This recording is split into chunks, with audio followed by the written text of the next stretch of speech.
If you're running a restoration company and you feel like everything still runs through you, this video is for you. We've all done it. You have a rock star technician. They're literally the best on the truck and they solve every problem. Customers love them. And then what do? You promote them to a manager. And almost overnight, your best employee becomes your worst manager. They don't lead, they rescue. They don't coach, they just do it all themselves. And instead of creating leverage, they just become a new, more expensive bottleneck. This isn't their fault.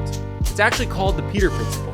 When you promote somebody to their level of incompetence. And I'm gonna be honest with you, it's the number one thing holding restoration companies back from scale. And today, I'm gonna show you how you can fix it. We're gonna walk through 5 essential upgrades every manager needs to go from a helper to a true leader. And if you master these, your business will finally start to scale without you. Let's dive in. The first upgrade we're gonna talk about is moving from managing tasks to owning outcomes. Your worst manager, the one who was once a great technician, thinks that their job is to make sure that the work gets done. They manage checklists, they manage schedules, they manage problems. But your best manager, here's the difference. They know that their job is to own a number, and that number is almost always financial. For a production manager, it's gross profit on jobs. For a mitigation manager, it would be something like contribution margin for their department. And for a general manager, it's the net profit of the entire company. And if you ask them, how's your department doing? They don't give you a bullshit story. They give you a number. And here's the key. Their compensation should be tied directly to that number. What we teach at the Restoration Mastermind, Evolve, is a simple 50-50 split. If a manager's total compensation is $150,000, you want to have $75,000 as their base salary, and the other $75,000 is variable, paid out based on the outcome that they own. And when you do this, something magical happens. They stop thinking like employees and they start thinking like owners because they know that $150K is their true opportunity of earning and that only $75,000 of it is guaranteed. Which brings us to the second upgrade. Upgrade number 2 is going from gut feel to a dashboard. Your worst manager, they run their department based on gut feel, based on vibes, based on the loudest screaming customer or loudest dissatisfied employee. But your best manager, they run their department on a dashboard. They have a simple health score, a handful of numbers that tell them in real time whether they're losing or winning. They can see problems before they explode. They're not just looking for lagging indicators like profit. They're obsessed with those leading indicators. Job cycle time, our jobs slowing down before the customer complains. Documentation gaps, our photos and notes missing before we get a denied estimate.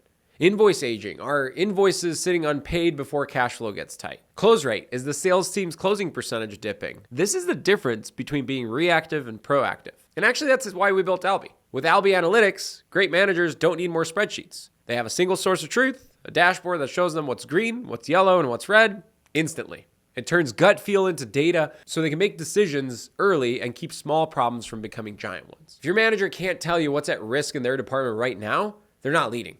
They're literally reacting, and you need to change that. Which brings me to upgrade number 3, from rescuing to coaching. And I'm not gonna lie, this is the hardest shift for a new manager. When a problem comes up, your worst manager, the former super tech, jumps in and fixes it themselves. Why? Well, it's faster, it's easier, and it feels like they're productive. But that's the trap. Because every time they jump in and rescue an employee, they're teaching that employee that they don't have to think. Your best manager, they coach. They build people, not dependency. And they use a simple framework. Ask, don't tell. When an employee brings a problem to them, they don't give an answer. They ask 3 questions. What have you tried so far? What do you think the next step should be?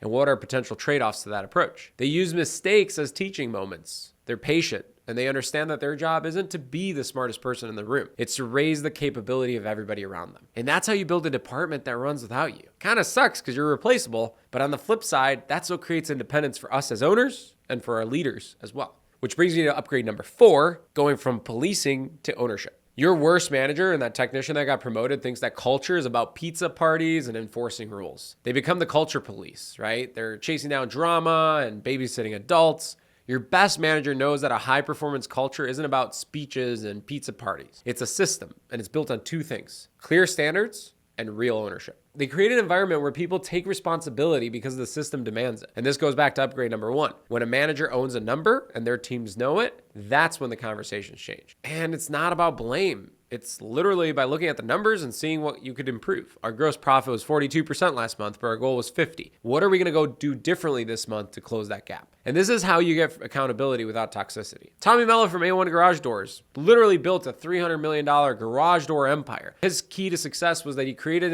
a system where incentives were so clear that people manage themselves.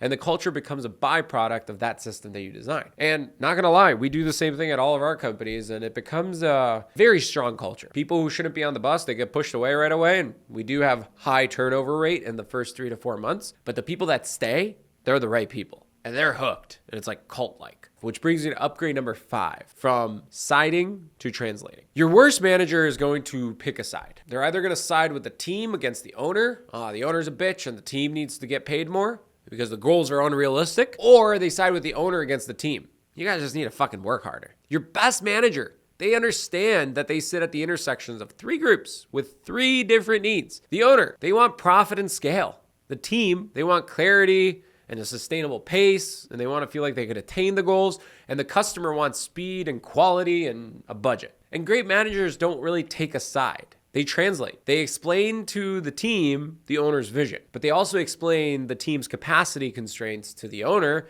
and they also explain the company's standards to the customer. And they make trade-offs explicit. They surface friction early with data and not drama. Their job is to protect the business, the people, and the customer all at the same time. That's not management. That's leadership. If you're tired of being the bottleneck, if you're ready to turn your helpers into leaders, start with these 5 upgrades. And if you want more content on how to build a world-class restoration business that scales, hit that subscribe button and follow us at AlbiHQ. We'll see you at the next one.